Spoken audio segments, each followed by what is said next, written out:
it's Ali from Little Hill Homestead. I have been talking about showing you guys our apple pie recipe, I don't even know, for a while. And I've been putting it off and putting it off and putting it off because, you know, who wants to really make a pie from scratch? Most days, not me. But today I am going to show you guys how we make our, what we call upside down apple pie. And I'll explain that to you as well to go with it. But the first thing we need to do is make a double batch of pie crust. I honestly use, what is this book actually called? The cover fell off probably 25 years ago. It's the one that's red. Is it Better Homes and Gardens? It's the red and white plaid one that every grandma had and your mom probably had. I have some vintage ones. Yeah, it's Better Homes and Gardens because I have a vintage one over there. This one we got when we first got married in the 90s, and that's the one I use. So on mine, it's page 382, and it's the pastry for double pie crust. All that you need are 2 cups of flour, just all-purpose flour. I do this in my food processor. I find that it works the best for me, but you do you, right? The next thing we need is 2/3 of a cup of shortening. I didn't quite have 2/3 of a cup, and I'm trying to not use shortening a lot of things, so I'm trying to wean off of it, and then we're gonna buy the, what is that, palm one or whatever it is that's on trend. I did try to do this with tallow. It was a no-go. It didn't work at all, and I tried to do it with straight butter. That also did not work for me. So I have 1 stick of a Crisco like shortening stick, and I added just a couple tablespoons of butter to kind of like bulk it up a little bit to get to the fat content I need. By the way, I'm having to charge my phone because I've been recording all day today, and my phone is charging, so then I can't use my microphone. Awesome, right? The last thing we need is some water. It's 6 to 7 tablespoons. So what I do is do most of it, and then if I need to add more, I'll pour it in the top. I just turn this on. Oops, my book is falling apart now. I just pulse this until you get to the consistency of it staying into a ball.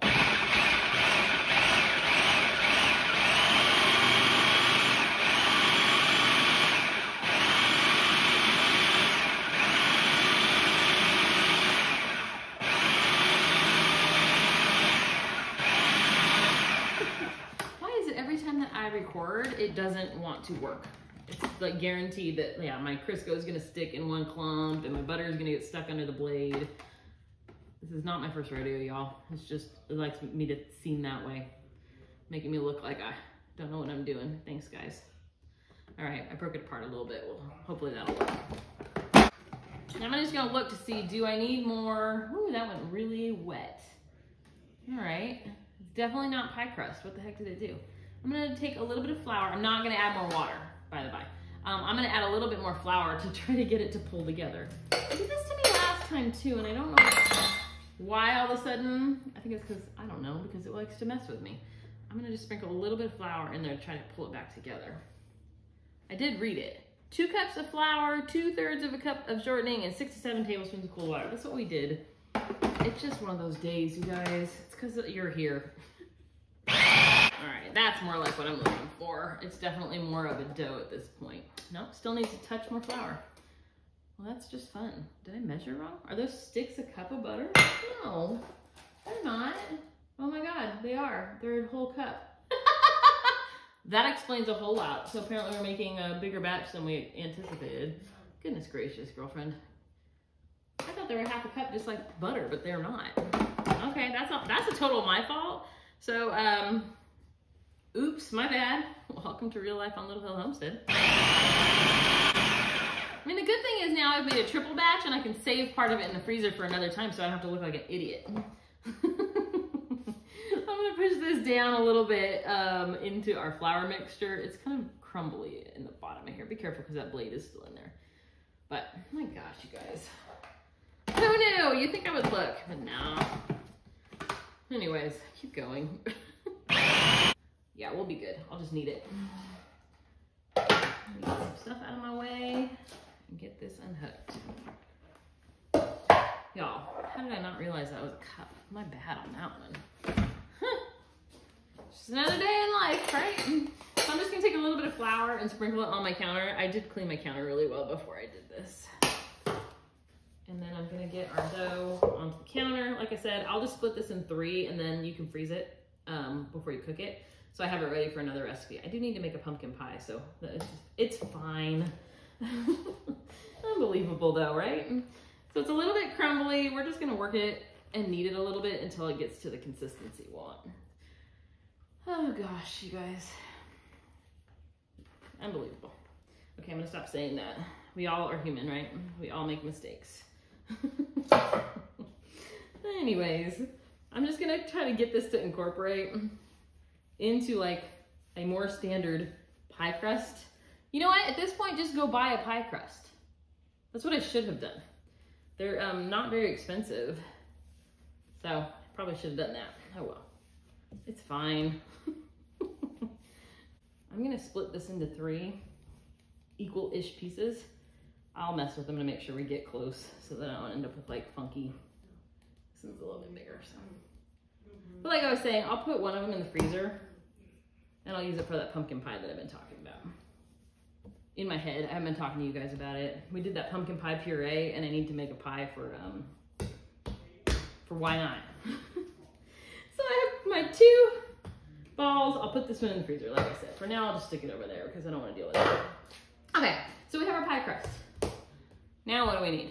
We need a pie tin. Let me go get my pie tin and get my life figured out. Be right back. Okay, so we call this an upside down apple pie because when it comes out of the oven after it's baked and everything, we flip it over because we're gonna put some stuff at the bottom of the pan that's gonna make like a caramel pecan topping that basically will like drench your pie. Not too shabby, right? So we used to go to this place in California called Oak Glen. It is like their little apple community up in the mountains near Big Bear. And we would go there every single year, and there was a guy who owned Wood Acres. So Mr. Wood was the one that told us how to make this. So I just have a regular old pie tin. I'm not gonna spray it, I'm not gonna do anything to it. I'm gonna put at the bottom 6 tablespoons of butter. This is just room temperature butter that I've cut into pieces so that it fits at the bottom of our pie tin. I did, by the way, package up my, my freezer pie crust. Then we need 6 tablespoons of brown sugar. This is our homemade brown sugar. It doesn't really matter, just need brown sugar. You can't really use a substitute because it won't caramelize the same way in the oven. So you really need to just stick with brown sugar for this recipe. The last thing we need are pecans. Every year around November, mid-November through Thanksgiving, early December, our local Kiwanis sell Georgia pecans. So we get them from there and then I just store them in the freezer and they last me all year until we can buy them next year.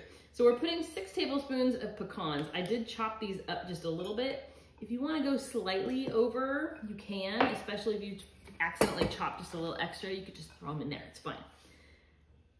So that's our base, you guys. We have pecans, so it's basically 666, that's how you remember it. That's not the best number to remember, but 6 tablespoons of butter, 6 tablespoons of brown sugar, and 6 tablespoons of pecans. If you don't like pecans, you can use a different nut, by the way. That's totally fine too. I'm gonna set this to the side because now it's time to roll out our dough. So you're gonna build your base of your pie right on top of that. This has limes, but it's not. These are apples that I have washed and I just need a bag to put them in. I need 6 cups of apples that I've peeled and cored.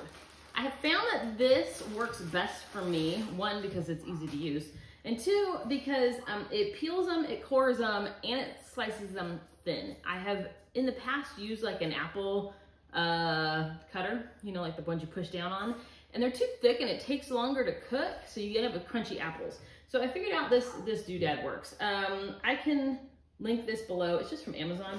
You just pull this back, you put your apple on these spikes, and then you literally just spin it in a circle. It peels it, which will save the peels for the composter.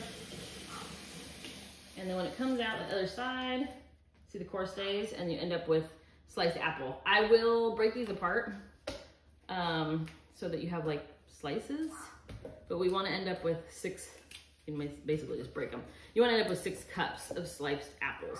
I like to do a mix of like a Gala or a sweeter apple. I really like Arkansas Blacks or Stem Red Wine Saps. We can't get those here.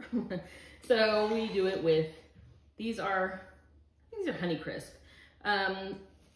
We're gonna do half Honeycrisp and then half, what are these ones called? The green ones that are more tart. I just like a combo of sweet and tart versus just an all tart one like you would traditionally maybe get at like a pie shop. It just adds something kind of interesting. Again, we're just gonna break those so that we have slices. And then I'm gonna do our, what are these ones called? Golden, no, they're not Golden Delicious. They're Granny Smiths. My word, y'all. It's the end of the day, can you tell? Our kids are coming over for dinner, so I even said, I'm not making the pie today. And then I was like, oh, our kids are coming over, I have to make the dang pie. So, it's fine. We'll get her done, we'll get her done. I'm not gonna let it get us down. And Remington has decided to bark at leaves again today. So if you hear her in the background, there's a reason I normally have a microphone.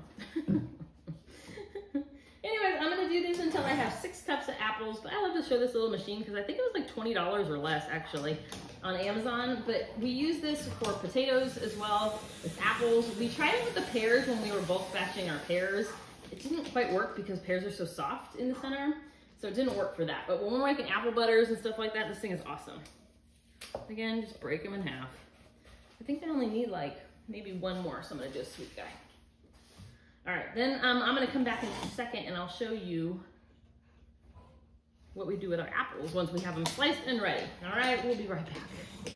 Okay, it's time to prep our apples. We have 6 cups of our apples. Like I said, they're just thin sliced and this part will be easy. I like to use my hands for this just to be able to get into the bowl easier, that's a word. Easier and easily. There you go.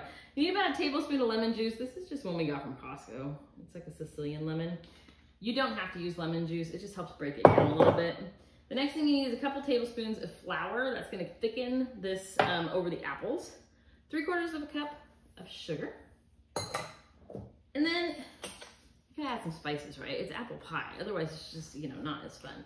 So we have a half a teaspoon of cinnamon. You can do more if you like, you know, a cinnamoniness, but a half a teaspoon. By the way, this is just out of the Better Homes and Gardens book. It's the one I've always used, and then I just build it over our base. And then I like to just put a little bit of fresh nutmeg. We've had this nutmeg thing for, I don't even know, honestly. I've had it my entire life. I got it from my mom, like literally my whole life. I remember going to Massachusetts or something when we were kids, and she bought it, and then I eventually inherited it from her. I don't know if she knows that I took it from her, but she does now. Hi, Mom. So that's our nutmeg and cinnamon. Then all I do is go in, I try to make this easy. I like to use my hand and kind of scoop it from the bottom. Make sure all your apples have a light coating of that flour sugar mixture on them. Get it moved around. It will never incorporate all the way. It's just part of it. But when you pour it into your pie crust, if you ever get one, it will be, all the sugar and stuff will just fit over the top. So we're good. But just kind of do what you can to maneuver it around. It's okay if you break the apples a little bit more, and it's part of it.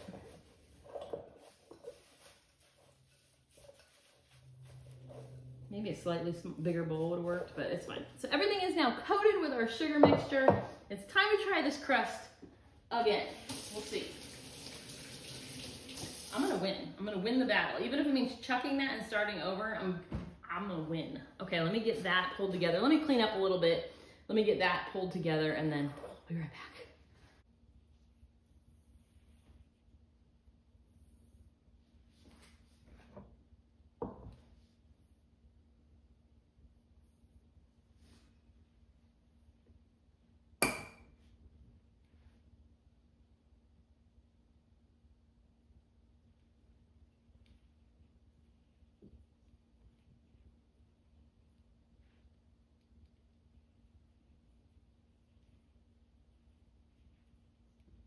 Told you guys I would win.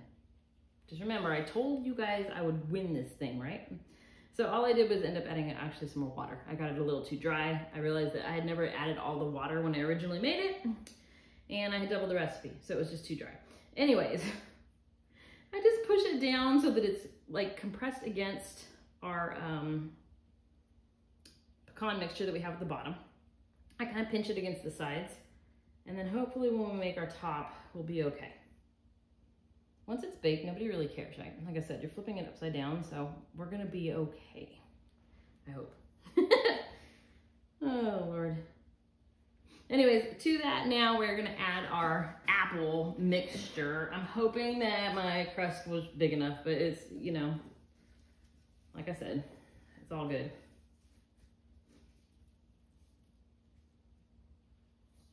Pop your apples in there, and I'm hoping that my top crust can get a little bit bigger to cover that because my bottom crust was a little bit, obviously, a pain.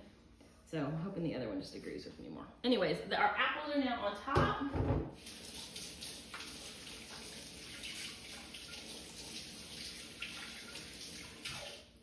Let me go get my other crust and get that one rolled out, and hopefully just a little more water on that one and we'll be in business. So let me get that going. Can you tell me why it is I finally give up? Because I'm completely frustrated, and look at how beautiful that one did. What on earth? What on earth? I don't know. Anyways, I'm hoping it picks up as easily as it rolled. Of course, this one's gonna be great. Anyways, just that kind of day, you guys. I don't know. And we're just gonna place that on top of our pie. I like to get all the crust because everybody likes the crust, right? So it's mostly centered. Now I'm gonna do my best to tuck it in with the one below. I'm not the type to cut it off, especially when I screwed up the bottom piece that bad. So I just kind of tuck it and you get a really thick edge. It's fine. Remember, you're flipping this over anyways.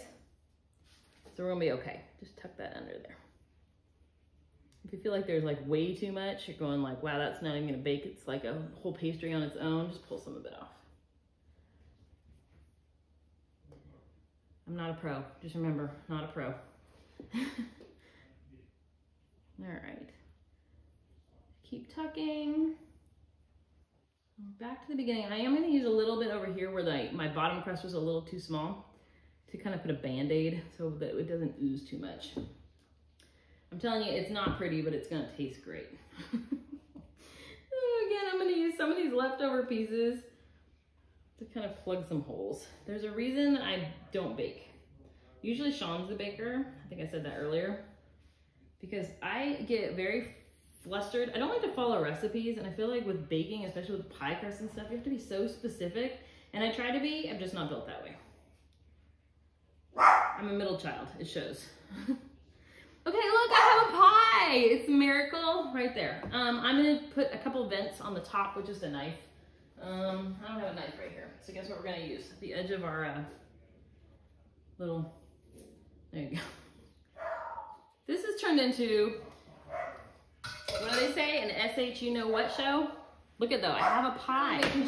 I got a big drink of water and took a chill pill. No, I didn't take any pills, I'm just taking a break. I tented it with foil and I'm putting it in our 375-degree oven. Actually, I didn't take a break. I started pizza, in case you didn't know. I can hear it, right? It's been one of those days where there's not enough hours, you guys. Somebody said the other day, man, you're up early responding to comments. And I'm like, you guys, I have to get up at 5 o'clock just to make everything happen in a day. I don't mind, actually. Anyways, 375, we're gonna put it for 25 minutes. Then we're gonna pull it out. I'll show you what it looks like at the 25-minute mark. Be right back. All right, my timer just went off. It's been 25 minutes. It's time to take our foil off. I usually take it out really quick to do that just to make my life easier. I'm just gonna take our foil off. Whoop. Maybe. Our pie's looking great. Put it back in for another 25 minutes, you guys. You need a big platter. Our pie just came out of the oven. I pulled it out 12 seconds early, my bad. Our pie just came out of the oven. You can see, I don't know if you can see actually. Can you see? I don't know. Our pie did ooze out. That's why I put it on a sheet like that. So that's our finished pie. Now let me show you what we do. So I have a big plate here. And what I'm doing, thank you. My husband's giving me a thumbs up that you can see the pie. I have a big plate. This is still really, really hot. If you want to wait just a couple minutes, you can. But I have no patience. I want to eat it right now. Skip dinner. We're going straight to the dang pie. So what you're going to do is try not to burn yourself. But I get the pie. And with a hot pad, this is always like kind of a interesting... Okay, I probably should have used this hot pad. Let's do this backwards.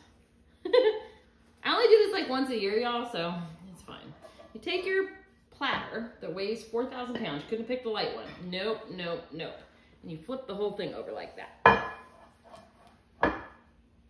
Then all you're gonna do is this will slowly like start to release itself, but you can, if you can get in there, lift this glass one off. There we go. And you have like an upside down apple pie. So that is our upside down apple pie, you guys. Let me see if I can get it close so you can see it. See, like it makes like a caramely, pecan-y, and drizzled top. And then you just slice it and serve it like you would any normal pie. I like to let it just sit a couple minutes so that the filling kind of settles and isn't quite so hot. But that is the Wood Acres. We do have to thank Mr. Wood. I already said that. I'm like, Mr. Wood from Wood Acres in Oak Glen. We got, how long ago did we get this recipe from him? 20? About 20 years. 20 years ago? Mm-hmm. More than that probably, because we've lived here for... Yes, 20.